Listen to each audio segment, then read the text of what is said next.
Hey, Bill Shaka here. Welcome to another edition of the 5 Minute Motivator. Sorry if I look a little rumpled.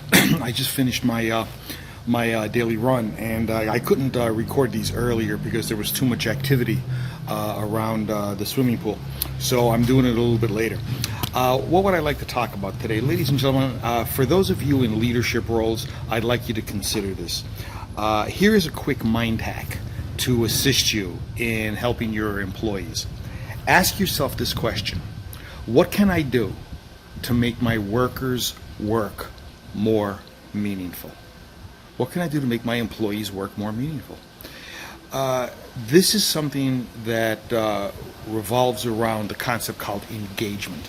And over the next month or so, you're going to be seeing some 5 Minute Motivators talk about engagement and what we can do to engage our people just a little bit more.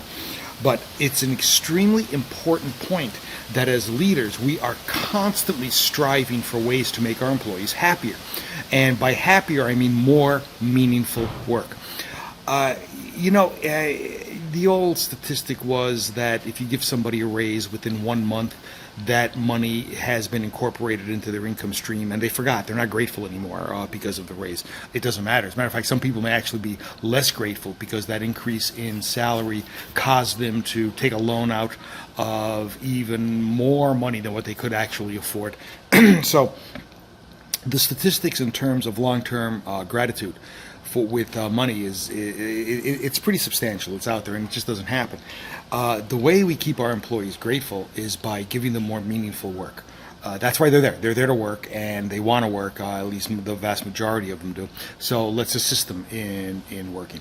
Now, think about this. What can I do to make my workers' work more meaningful? And the answer to that is, I don't know.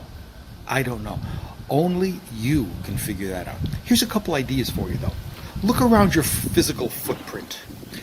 Are the people congested?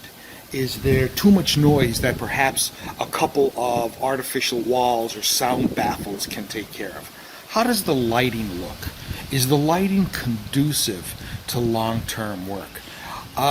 So in terms of the physical footprint, that may be something you could do to make their work more meaningful. They may feel better doing the work with a better physical footprint. That's one thing to consider. Something else that you may want to consider is, are my workers content with the hours they work? And here's what I'm suggesting to you. And I'm not suggesting that you absolutely do this. Only you know your workflow. But is flex time a possibility? Where an individual perhaps needs to be in the office from 10 o'clock to 3 o'clock. But they can start at 10 and into 6 or 7, or they can start at 7 in the morning and into 3. And is there a possibility of that? And I'd like you to consider that. I've brought this up at a lot of live face-to-face meetings. And some people have embraced the concept of at least exploring it, and other people said absolutely not. The phone switch goes on at 8 a.m. Everybody needs to be at their desk ready by 8 a.m. That's fine. That's fine. That's how your work works. Then that's what you need to do. But there's a couple things to consider. Also, keep this in mind, leaders.